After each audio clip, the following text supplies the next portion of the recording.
Brighton's seafront is world famous, providing some of the UK's most iconic coastal views.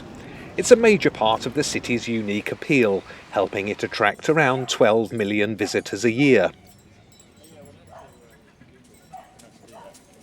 Following a council-inspired transformation in the mid-1990s, its previously derelict fishermen's arches became home to a huge array of businesses, from nightclubs to shops, cafes, bars and restaurants.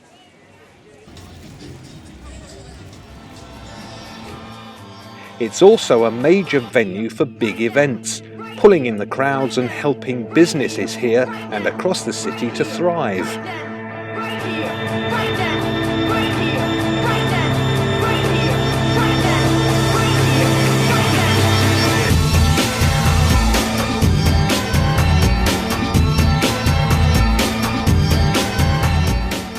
But behind the buzz of all this modern activity, there's a problem.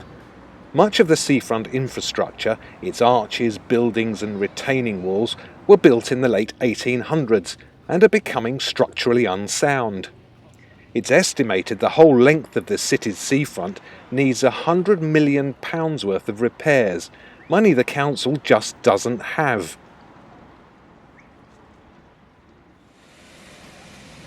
Many people don't realise this part of the seafront, the busy A259 trunk road, is not built on solid ground. It's actually a viaduct or road bridge built on the former beach. After 120 years supporting the road, it's now suffering the ravages of time and tide. So the council has a programme of reversing this decline, seeking to make fundamental repairs to the fabric of the seafront, preserving it for future generations.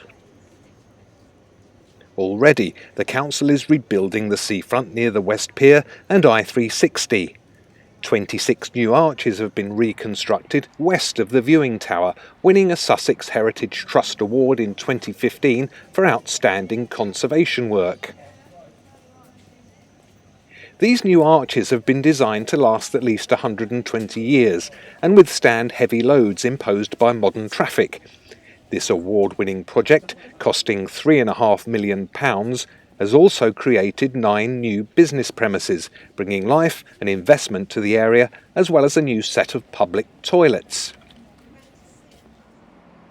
The second phase will renovate 33 former chalets, providing another 9 new business premises east of the I-360.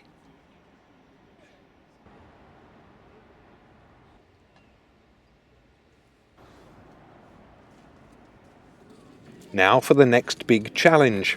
The shelter hall on the lower prom at the bottom of West Street is a place promenading Victorians would take refuge if the weather was bad or if it was too hot.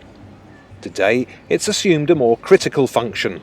It's holding up part of the road above, as well as the junction where West Street meets the seafront, one of the city's busiest. It's also supporting the upper prom and the seafront cycle lane. But surveys have shown the hall is structurally unsound and in a serious condition, so much so that a gym occupying the premises was moved out in 2013.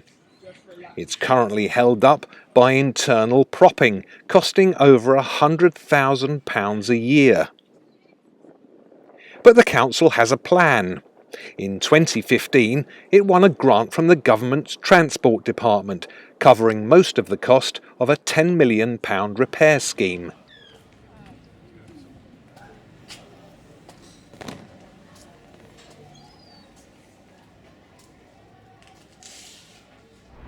So the shelter hall was originally constructed in the 1880s by the Victorians as part of a wider seafront investment programme at the time.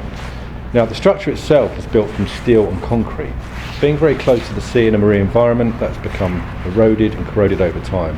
Unfortunately, it cannot be repaired, so it needs to be demolished and rebuilt. As well as Shelter Hall being a building in its own right, it also serves as an important highway structure. It actually supports the A259 Seafront Road east-west. Now, by demolishing and reconstructing the Shelter Hall, what it allows us to do is push the seafront out slightly, creating much more space on top for the junction, high quality environment for cyclists, pedestrians and vehicles. It also, importantly, creates high quality business space for the seafront. As well as the shelter hall crumbling, there's that issue of the congested junction above, which the council wants to address, and it makes sense to do it at the same time. Passing through here every day are 36,000 vehicles, 30,000 pedestrians and 2,500 cyclists. It's one of the main gateways into the city centre and a primary east-west route. The council thinks it could be improved. Well, we're standing at the junction of the A259 and West Street, and this arrives at a place called Shelter Hall.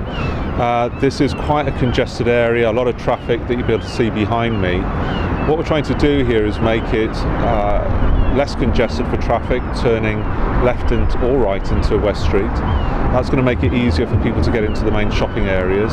It's also going to make the A259 flow a bit more freely. And we're also going to be doing some really positive improvements for pedestrians. We're going to have some smart signalling, and we're going to make it a much more pleasant pedestrian environment.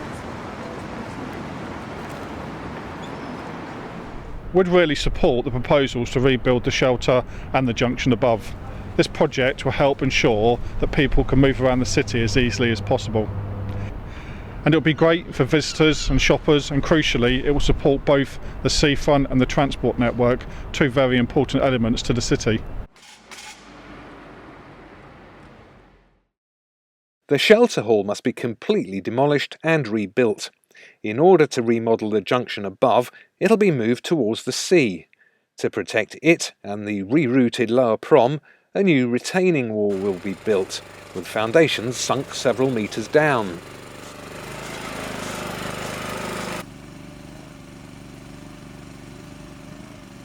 So this is the next stage in our restoration of Brighton Seafront. This particular section is going to rebuild the historic shelter hall, and it represents a £10 million investment in this particular area. Councils no longer have the funding to be able to do these sort of schemes themselves, and we have to get funding from sources mainly via government grants, which in this case is what we have done. The other way that we get money is via planning agreements from major developments. In the long run, we will be attracting businesses down to the area. The shelter hall will be able to accommodate cafes and restaurants, which it's not doing at the moment, and so the income to the council will be increased. It will provide more jobs and will further boost the city's tourism economy. Inside it'll be remodelled with a new mezzanine floor. Above will be a new pagoda or rotunda.